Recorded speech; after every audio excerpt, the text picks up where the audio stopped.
ಗಜಾನನಂ ಭೂತಗಣಾಧಿಸೇವಿತಂ ಕಪಿತ್ತಜಂಬುಫಲಸಾರಭಕ್ಷಿತಂ ಉಮಾಸುತಂ ಶೋಕವಿನಾಶಕಾರಣಂ ನಮಾಮಿ ವಿಘ್ನೇಶ್ವರ ಪಾದಪಂಕಜಂ. ಎಲ್ಲರಿಗೂ ವಿನಾಯಕ ಚತುರ್ಥಿಯ ಹಾರ್ದಿಕ ಶುಭಾಶಯಗಳು. ಇದು ನಮ್ಮನೇಲಿ ನಾವು ಹೇಗೆ ವಿನಾಯಕ ಚತುರ್ಥಿಯನ್ನು ಸೆಲೆಬ್ರೇಷನ್ ಮಾಡಿದ್ವಿ ಅನ್ನೋ ವ್ಲಾಗ್ ಆಗಿರುತ್ತೆ. ಮೊದಲನೇದಾಗಿ ನಾನು ಇಲ್ಲಿ ವಿನಾಯಕನಿಗೆ ಸಿಹಿ ಕಡುಬನ್ನು ನೈವೇದ್ಯ ಮಾಡೋಕ್ಕೆ ಕಡುಬಿನ ಸ್ಟಫಿಂಗ್ಸನ್ನು ರೆಡಿ ಮಾಡ್ಕೊತಾ ಇದ್ದೀನಿ. ನಾನು ಕಡಲೆ ಬೀಜ, ಕಡಲೆ ಮತ್ತು ಬಿಳಿ ಎಳ್ಳು ಮತ್ತು ಬೆಲ್ಲ ಇದನ್ನು ನಾನು ತೊಗೊಂಡಿದ್ದೀನಿ. ಮೆಜರ್ಮೆಂಟ್ ಹೇಳೋದಾದರೆ ಕಡಲೆ ಬೀಜ 250 ಗ್ರಾಮು, ಕಡಲೆನೂ ಕೂಡ 250 ಗ್ರಾಮು ಮತ್ತು ಬಿಳಿ ಎಳ್ಳು 100 ಗ್ರಾಮು, ಹಾಗೆ ಬೆಲ್ಲ 500 ಗ್ರಾಮ್ನ ತೊಗೊಂಡಿದ್ದೀನಿ. ನಾನು ಬೆಲ್ಲ ಪೂರ್ತಿ ಸ್ವಲ್ಪನೂ ಗಂಟಿರಬಾರ್ದು, ಅದಕ್ಕೋಸ್ಕರ ನಾನು ಚಾಕಲ್ಲಿ ಈ ಥರ ಪುಡಿ ಮಾಡ್ಕೊತಾ ಇದ್ದೀನಿ. ಅದಾದಮೇಲೆ ನಾನು ಬಿಳಿ ಎಳ್ಳನ್ನ ಈ ಥರ ಹುರ್ಕೊತಾ ಇದ್ದೀನಿ. ಕಡಲೆ ಬೀಜನೂ ಹುರಿದು ಪಕ್ಕಕ್ಕೆ ಇಟ್ಕೊಂಡಿದ್ದೀನಿ ಆರ್ಕೊಂಡ್ಲಿ ಅಂತ. ಆರಿದ್ಮೇಲೆ ಸಿಪ್ಪೆನೆಲ್ಲ ತೆಗೆದು ನಾನು ಮಿಕ್ಸಿ ಮಾಡ್ಕೊತಾ ಇದ್ದೀನಿ. ಇದು ನಾವು ಮಿಕ್ಸಿ ಮಾಡಬೇಕಾದ್ರೆ ಕಡಲೆ ಮತ್ತು ಕಡಲೆ ಬೀಜ ಎರಡೂ ಕೂಡ ಹಾಕ್ಕೊಂಡು ಮಿಕ್ಸಿ ಮಾಡ್ಕೊಬೇಕು. ಇಲ್ಲ ಅಂದರೆ ಬರೀ ಕಡಲೆ ಬೀಜ ಮಿಕ್ಸಿ ಮಾಡೋಕ್ಕೋದ್ರೆ ಅದು ಪೇಸ್ಟ್ ಥರ ಆಗಿಬಿಡುತ್ತೆ. ಆ ಥರ ಆಗಬಾರ್ದು, ನಮಗೆ ಪುಡಿ ಪುಡಿ ಇರಬೇಕು, ಉದ್ರಾಗಿ. ಅದಕ್ಕೋಸ್ಕರ ನಾವು ಆ ಥರ ಆಗಬೇಕು ಅಂದರೆ ಕಡಲೆ ಮತ್ತು ಕಡಲೆ ಬೀಜ ಎರಡೂ ಒಟ್ಟಿಗೆ ಹಾಕ್ಕೊಂಡು ಪುಡಿ ಮಾಡ್ಕೊಬೇಕು. ಹಾಗೆ ನಾನು ಅದಕ್ಕೆ ಸ್ವಲ್ಪ ಏಲಕ್ಕಿ ಹಾಕ್ಕೊಂಡಿದ್ದೀನಿ. ಈಗ ನಾನು ಬಿಳಿ ಎಳ್ಳನ್ನ ಅರ್ಧ ಅಂದರೆ ತರಿಯಾಗಿ ಪೌಡರ್ ಮಾಡ್ಕೊಂಡಿದ್ದೀನಿ. ಅದಾದಮೇಲೆ ಈ ಎಲ್ಲ ಮಿಕ್ಸ್ಚರ್ಗೆ ನಾನು ಬೆಲ್ಲನ ಹಾಕ್ಕೊಂಡು ಮಿಕ್ಸ್ ಮಾಡ್ಕೊತಾ ಇದ್ದೀನಿ. ಈಗ ನಮಗೆ ಕಡುಬಿನ ಹೂರಣ ರೆಡಿ ಆಯಿತು, ಅಂದರೆ ಸ್ಟಫಿಂಗ್ಸ್ ರೆಡಿ ಆಯಿತು. ಈಗ ಕಡುಬಿನ ಹೂರಣ ರೆಡಿಯಾಗಿದೆ. ಇದಕ್ಕೆ ನಾವು ಇದನ್ನು ಒಂದು ದಿವಸ ಮುಂಚೆನೂ ಮಾಡ್ಕೊಂಡು ಇಟ್ಕೊಬೋದು. ಒಂದು ದಿವಸ ಮುಂಚೆನೇ ಮಾಡಿ ಇಟ್ಟಿದ್ದೆ ನಾನು ಇದನ್ನು. ಆವಾಗ ಹಬ್ಬದ ದಿವಸ ಎಲ್ಲ ಮಾಡಿ ರೆಡಿ ಮಾಡೋಕ್ಕಾಗಲ್ವಲ್ಲ, ತುಂಬ ಟೈಮ್ ಕನ್ಸ್ಯೂಮಿಂಗ್ ಆಗಿರುತ್ತೆ, ಬೇಗನೆ ಪೂಜೆ ಮಾಡಬೇಕು, ಇದನ್ನೆಲ್ಲ ಮಾಡ್ಕೊಳೋದು ಲೇಟ್ ಆಗುತ್ತೆ ಅಂತ ನಾನು ಒಂದು ದಿನ ಮುಂಚೆನೇ ಇದನ್ನು ಮಾಡಿಟ್ಟಿದ್ದೀನಿ. ಈಗ ನಾನು ವಿನಾಯಕ ಚತುರ್ಥಿ ದಿವಸ ನೈವೇದ್ಯ ಮಾಡೋಣ ಅಂತ ಹೇಳ್ಬಿಟ್ಟು ಕಾಯಿನ ತುರ್ಕೊತಾ ಇದ್ದೀನಿ. ಈಗ ಇಷ್ಟಕ್ಕೆ ಈ ಸ್ಟಫಿಂಗ್ಸ್ಗೆ ನಾನು ಅದರಲ್ಲಿ ಅರ್ಧ ಈಕ್ವಲ್ ಪಾರ್ಟ್ ಮಾಡಿ ತೆಗೆದಿಟ್ಟು ಈಗ ಅರ್ಧಕ್ಕೆ ಮಾತ್ರ ನಾನು ಕಾಯಿನ ಮಿಕ್ಸ್ ಮಾಡ್ಕೊತಾ ಇದ್ದೀನಿ. ಈ ಅರ್ಧ ಸ್ಟಫಿಂಗ್ಸ್ಗೆ ಒಂದು ಹೋಲ್ ಕಾಯಿನ ನಾನು ತುರಿದು ಹಾಕ್ಕೊಂಡಿದ್ದೀನಿ. ಇವಾಗ ನಾವು ಕಾಯಿ ಒಡೆದೋಗ್ಬೇಕಾದ್ರೆ ನಾನು ಆ ಕಾಯಿನ ನೀರು ಇರುತ್ತಲ್ಲ, ಆ ಎಳ್ನೀರು ಅದನ್ನು ತೆಗೆದು ಎತ್ತಿಟ್ಕೊಂಡಿದ್ದೆ. ಈಗ ನಾವು ಈ ಥರ ಮಿಕ್ಸ್ ಮಾಡಬೇಕಾದ್ರೆ ಆ ಕಾಯಿ ನೀರನ್ನ ನಾವು ಹಾಕ್ಕೊಂಡು ಮಿಕ್ಸ್ ಮಾಡ್ಕೊಬೇಕು. ಅದು ನನಗೆ ಸಾಕಾಗಲಿಲ್ಲ, ಇನ್ನೂ ಸ್ವಲ್ಪ ನೀರು ಬೇಕಾಗಿತ್ತು. ಇದು ಪುಡಿ ಪುಡಿಯಾಗಿ ಇರಬಾರ್ದಲ್ವ ಕಡುಬಿಂದು ಸ್ಟಫಿಂಗ್ಸು, ಅದಕ್ಕೋಸ್ಕರ ಇನ್ನೂ ಎಕ್ಸ್ಟ್ರಾ ಬೇಕಾಗಿತ್ತು ನೀರು. ಅದಕ್ಕೆ ನಾನು ನೀರನ್ನ ಹಾಕ್ಕೊಂಡು ಎಷ್ಟು ಸಾಕಾಗುತ್ತೆ ಅಂತ, ಅದಕ್ಕೆ ಎಷ್ಟು ಬೇಕಾಗುತ್ತೆ ಅಂತ ನೋಡಿ ಮಿಕ್ಸ್ ಮಾಡಿ ಇಟ್ಕೊಂಡಿದ್ದೀನಿ. ಈಗ ನಾನು ಅಕ್ಕಿ ಹಿಟ್ಟನ್ನ ಒಂದ್ರಿ ಮಾಡ್ಕೊತಾ ಇದ್ದೀನಿ, ಅಕ್ಕಿ ಹಿಟ್ಟನ್ನ ಕಲಿಸ್ಕೊಳಕ್ಕೆ. ಈಗ ನಾನು ಅಕ್ಕಿ ಹಿಟ್ಟನ್ನ ಒಂದ್ರಿ ಮಾಡಿಬಿಟ್ಟು ನಾನು ಬಿಸಿ ನೀರನ್ನ ಕಾಯೋಕ್ಕೆ ಇಟ್ಟಿದ್ದೀನಿ. ನಾವು ಬಿಸಿ ನೀರಲ್ಲೇ ಹಿಟ್ಟನ್ನ ಕಲಿಸ್ಕೊಬೇಕು, ಇಲ್ಲ ಅಂದರೆ ನಮಗೆ ಈಸಿಯಾಗಂತೂ ಕಡುಬು ಮಾಡೋಕ್ಕಾಗೋದೇ ಇಲ್ಲ. ನೀರು ಸ್ವಲ್ಪ ಸುಡ್ತಾ ಇರಬೇಕು, ಆವಾಗಲೇ ನಾವು ಅದಕ್ಕೆ ಮಿಕ್ಸ್ ಮಾಡಿಕೊಂಡು ಸ್ವಲ್ಪ ಆಮೇಲೆ ನಿಧಾನಕ್ಕೆ ನಾದ್ಕೊಬೇಕು. ಅದಾದಮೇಲೆ ಇವಾಗ ನಾನು ಕಡುಬು ಮಾಡೋಣ ಅಂತ ಹೇಳ್ಬಿಟ್ಟು ಲಟ್ಟಿಸ್ಕೊತಾ ಇದ್ದೀನಿ. ನೋಡಿ, ನೀವು ಈ ಥರ ಬಿಸಿನೀರು ಹಾಕ್ಕೊಂಡು ಕಲಿಸ್ಕೊಳ್ಲಿಲ್ಲ ಅಂದರೆ ಪೂರ್ತಿ ಲಟ್ಸೋಕ್ಕೆ ತುಂಬ ಕಷ್ಟ ಆಗುತ್ತೆ. ಇಲ್ಲಾಂದರೆ ನಾವು ಈ ಥರ ಬಿಸಿನೀರು ಹಾಕ್ಕೊಂಡು ಕಲಿಸ್ಕೊಂಡ್ರೆ ಈಸಿಯಾಗಿ ಈ ಥರ ಚಪಾತಿ ಲಟ್ಟಿಸೋದ್ರಲ್ಲಿ ನಾವು ಲಟ್ಟಿಸ್ಕೊಬೋದು. ಆಮೇಲೆ ನಾವು ಈ ಥರ ಲಟ್ಟಿಸಿರೋದ್ರೊಳಗೆ ಸ್ಟಫಿಂಗ್ಸ್ನ ಇಟ್ಟು ಎಕ್ಸ್ಟ್ರಾ ಈ ಥರ ಹಿಟ್ಟನ್ನ ತೆಗೆದ್ಬಿಟ್ಟು ನಾವು ಅದನ್ನು ಶೇಪ್ ಮಾಡ್ಕೊಬೇಕು. ನನಗಂತೂ ಸಿಹಿ ಕಡುಬು ಸಖತ್ತು ತುಂಬ ಇಷ್ಟ. ನಿಮಗೆ ಯಾರಿಗೆ ಸಿಹಿ ಕಡುಬು ಇಷ್ಟನಾ ಇಲ್ಲ ಖಾರದ ಕಡುಬು ಇಷ್ಟನಾ? ನಮ್ಮ ಮನೇಲಿ ಮಕ್ಕಳಿಗೆಲ್ಲ ಸಿಹಿ ಕಡುಬು ಇಷ್ಟ, ರಘುಗೊಬ್ಬರಿಗೆ ಜಾಸ್ತಿ ಖಾರದ ಕಡುಬು ಇಷ್ಟ. ನಿಮ್ಮ ಮನೇಲಿ ಯಾರಿಗೆ ಯಾವ್ಯಾವ ಕಡುಬು ಇಷ್ಟ? ಸಿಹಿ ಕಡುಬು ಇಷ್ಟನಾ ಖಾರದ ಕಡುಬು ಇಷ್ಟನಾ?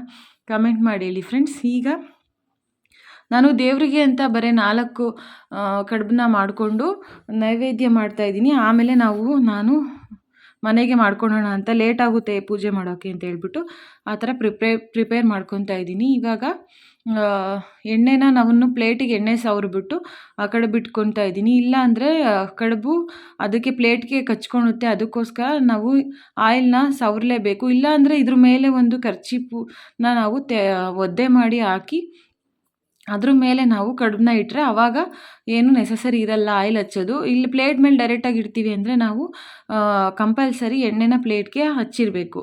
ಈಗ ನಾನು ದೇವ್ರ ಮನೇಲಿಟ್ಟು ಅದನ್ನು ನೈವೇದ್ಯ ಮಾಡೋಕ್ಕೆ ತಗೊಂಡೋಗ್ತಾ ಇದ್ದೀನಿ. ಈಗ ನಾನು ಪೂಜೆನ ಮಾಡ್ತಾ ಇದ್ದೀನಿ.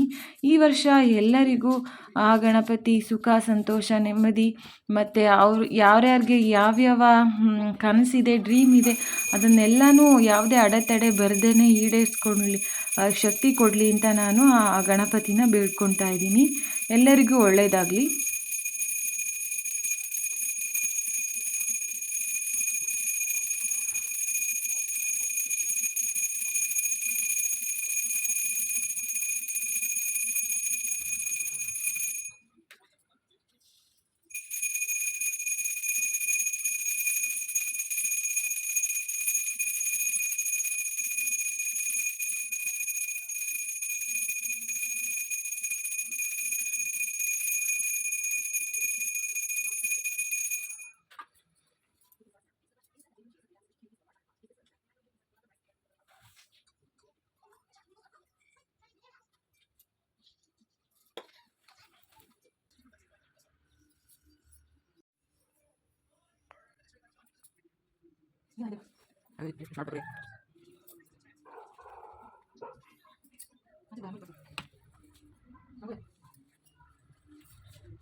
ಇದು ನಾನು ಹಬ್ಬಕ್ಕೆ ಹಾಕಿರುವಂಥ ರಂಗೋಲಿ. ಹೇಗಿದೆ? ಚೆನ್ನಾಗಿದೆಯಾ? ಈಗ ದೇವರ ಪೂಜೆ ಎಲ್ಲ ಮುಗಿಸಿ ನಾನು ಕಡುಬನ್ನ ಮಾಡ್ತಾಯಿದ್ದೀನಿ ಎಲ್ಲರಿಗೂ ತಿನ್ನೋದಕ್ಕೆ ಅಂತ ಹೇಳ್ಬಿಟ್ಟು. ಈಗ ಕಡುಬೆಲ್ಲ ರೆಡಿಯಾಗಿದೆ. ಈಗ ನಾವು ಬ್ರೇಕ್ಫಾಸ್ಟ್ ಮಾಡ್ತಾಯಿದ್ದೀವಿ. ಚಂದನ್ ನೋಡ್ಬೋದು, ಅವನು ಏನು ಸೈಂಟಿಫಿಕ್ ವೀಡಿಯೋಸ್ ನೋಡೋದು ಜಾಸ್ತಿ. ಅವನು ನೋಡ್ತಾ ಇದ್ದಾನೆ ಹಡಗುಗಳು ಏನಕ್ಕೆ ಹೆಡ್ಲೈಟ್ಸ್ ಇರಲ್ಲ ಅಂತ ವಿಡಿಯೋ ನೋಡ್ತಾ ಇದ್ದಾನೆ. ಅದಕ್ಕೆ ನಾನು ಹಾಗೆ ನೋಡಿಕೊಂಡು ಬ್ರೇಕ್ಫಾಸ್ಟ್ ಮಾಡ್ತಾಯಿದ್ದೀನಿ. ಈಗ ನೋಡ್ಬೋದು ಚಂದನಿನ ಔಟ್ಫಿಟ್ ಇದು. ನಾನು ಗೌರಿ ಹಬ್ಬದ ಶಾಪಿಂಗ್ ಬ್ಲಾಗಲ್ಲಿ ತೋರಿಸಿದ್ದೀನಿ. ಇದು ಚಂದನ್ ತಂದಿರುವಂಥ ಹೊಸ ಬಟ್ಟೆ. ಚೆನ್ನಾಗಿದೆಯಾ? ಹೇಗೆ ಕಾಣಿಸ್ತಾ ಇದೆ? ಸಾಕು ಬಿಡಮ್ಮ, ಎಷ್ಟು ತೋರಿಸ್ತೀಯ ಅಂತ ಹೇಳ್ತಾ ಇದ್ದಾನೆ. ಇಲ್ಲಿ ನೋಡಿ ನಮ್ಮ ಯುವರಾಣಿ ರೆಡಿ ಆಗ್ತಾ ಇದ್ದಾರೆ.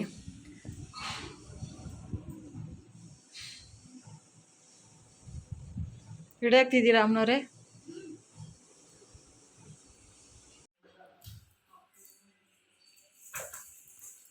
ಎಲ್ಲ ಆಚೆಗೆ ತೋರಿಸ್ತೀನಿ.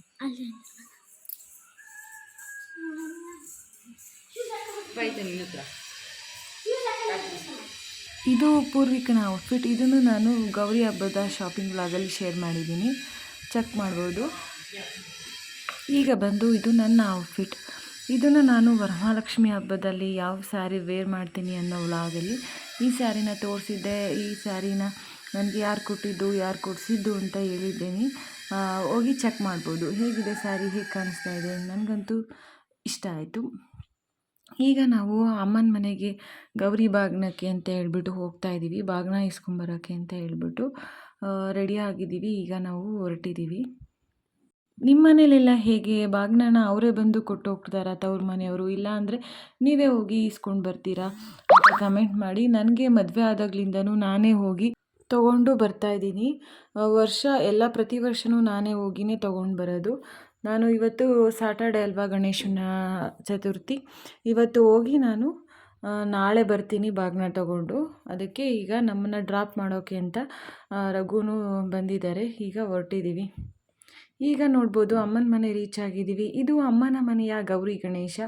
ಅಮ್ಮನ ಮನೆಯಲ್ಲಿ ಗೌರಿ ಗಣೇಶನ ಕೂರಿಸ್ತಾರೆ. ಇದು ಗೌರಿ ಮತ್ತು ಗಣೇಶ ಅಮ್ಮನ ಮನೆಯಲ್ಲಿ ಕೂರಿಸಿರೋವಂಥದ್ದು. ಅಮ್ಮನಿಗೆ ವ್ರತಗಳು ಮಾಡೋದು ಅಂದರೆ ತುಂಬ ಇಷ್ಟ. ಯಾವುದೇ ವ್ರತನೂ ಅವ್ರು ಮಿಸ್ ಮಾಡೋದೇ ಇಲ್ಲ. ವರಮಹಾಲಕ್ಷ್ಮಿ ವ್ರತ, ಗೌರಿ ಗಣೇಶ ವ್ರತ ಎಲ್ಲ ವ್ರತನೂ ಮಾಡ್ತಾರೆ. ದೇವ್ರ ಪೂಜೆ ಮಾಡೋದು ಅದೆಲ್ಲ ತುಂಬ ಇಷ್ಟ ಅವರಿಗೆ ತುಂಬ ಇಷ್ಟ ಅದೆಲ್ಲ. ಈಗ ಬಂದು ನಾನು ಇಲ್ಲಿ ಅಮ್ಮನ ಮನೆಯಲ್ಲಿ ಕಡುಬನ್ನ ಮಾಡ್ತಾಯಿದ್ದೀನಿ. ಅಮ್ಮ ಹೇಳ್ತಿದ್ರು, ನನಗೆ ಕಡುಬುನ ಎಲ್ಲ ಮಾಡಿಟ್ಟಿರ್ತೀನಿ, ನನಗೆ ಮಾಡೋಕ್ಕಾಗಲ್ಲಪ್ಪ ಅದು ಕೂತ್ಕೊಂಡು, ತುಂಬ ಟೈಮ್ ಕನ್ಸ್ಯೂಮಿಂಗ್ ಅಂತ ಹೇಳ್ತಿದ್ರು. ಅದಕ್ಕೆ ನಾನೇ ಮಾಡ್ತೀನಿ ಬಿಡು ಅಂತ ಹೇಳ್ಬಿಟ್ಟು ಮಾಡ್ತಾಯಿದ್ದೀನಿ. ಮೋಕ್ಷಿತ್ನ ನಾನು ಇಲ್ಲಿ ಮಾತಾಡಿಸ್ಕೊಂಡು ರೇಗಿಸ್ಕೊಂಡು ಕಡುಬನ್ನ ರೆಡಿ ಮಾಡ್ತಾಯಿದ್ದೀನಿ. ನನಗೆ ಈ ಥರ ಲಟ್ಟಣಿಗೆಲಿ ಲಟ್ಟಿಸೋದೇ ಈಸಿಯಪ್ಪ. ಕೈಯಲ್ಲಿ ತಟ್ಟಕ್ಕೆ ಹೋದರೆ ತುಂಬ ಟೈಮ್ ಹಿಡಿಯುತ್ತೆ ಮತ್ತು ಕೈ ಬೆರಳೆಲ್ಲ ನೋವು ಬರುತ್ತೆ. ಅದಕ್ಕೆ ನಾನು ಈ ಥರ ಲಟ್ಟಣಿಗೆಲಿ ಲಟ್ಟಿಸ್ತೀನಿ. ಈಸಿಯಾಗಿ ಅದು ಲಟ್ಟಿಸ್ಬೋದು, ಈಸಿಯಾಗಿ ಬರುತ್ತೆ. ಶೇಪು, ರೌಂಡ್ ಶೇಪ್ ಎಲ್ಲ ಕರೆಕ್ಟಾಗಿ ಆಗುತ್ತೆ.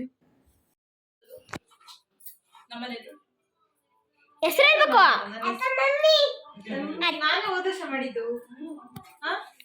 ನಿಂಗೆ ಗೊತ್ತು? ನಾ ಹುಟ್ಟಿದ್ನಲ್ಲ ಅಂತ ಹೇಳು. ಅಜ್ಜಿಗೆ ಹೇಳ್ದಂತೆ ಲತಾ ಮಮ್ಮಿ ಬಂದು ಮಾಡೋದ್ ಬಿಡ ಅಜ್ಜಿ, ಯಾಕೆ ಸುಮ್ಮನೆ ಇದು ಮಾಡ್ತೀನಿ ಅಂತ. ನಾನು ಹುಟ್ಟಿದ್ನಲ್ಲ ಹೋದ ವರ್ಷ ಅಂತ ಹೇಳಪ್ಪ. ಅದಕ್ಕೆ ಗೊತ್ತು ಅನ್ನು. ಅದಕ್ಕೆ ನೀ ಗೊತ್ತು. ನಮ್ಗೆ. ನಿಂತ್ಕೊಬಾ, ನಿಂತ್ಕೊಂಬಿಡಿ. ಬಿಡು ಬಿಡು, ಪಂಚೆ ಬಿಡು. ಎಲ್ಲ ಬಿಡಿ. ಚೆನ್ನಾಯ್ತಾ ಫ್ರೆಂಡ್ಸ್ ಅನ್ನು? ನನ್ನ ಪಂಚೆ ಚೆನ್ನಾಯ್ತಾ ಅನ್ನು?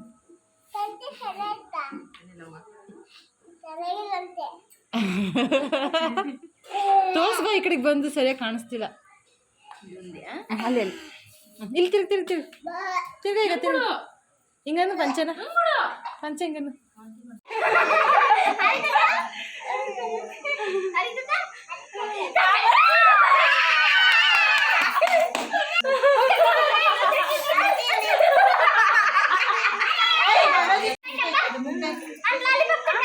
ಈಗ ಅಮ್ಮ ಚಂದು ಕೈಲಿ ಆರತಿ ಮಾಡಿಸ್ತಾ ಇದ್ದಾರೆ. ಬಾ ಚಂದನ್ ಆರತಿ ಮಾಡು ಅಂತ ಹೇಳ್ಬಿಟ್ಟು ಆರತಿ ಮಾಡ್ತಾ ಇದ್ದಾನೆ ಚಂದನ್.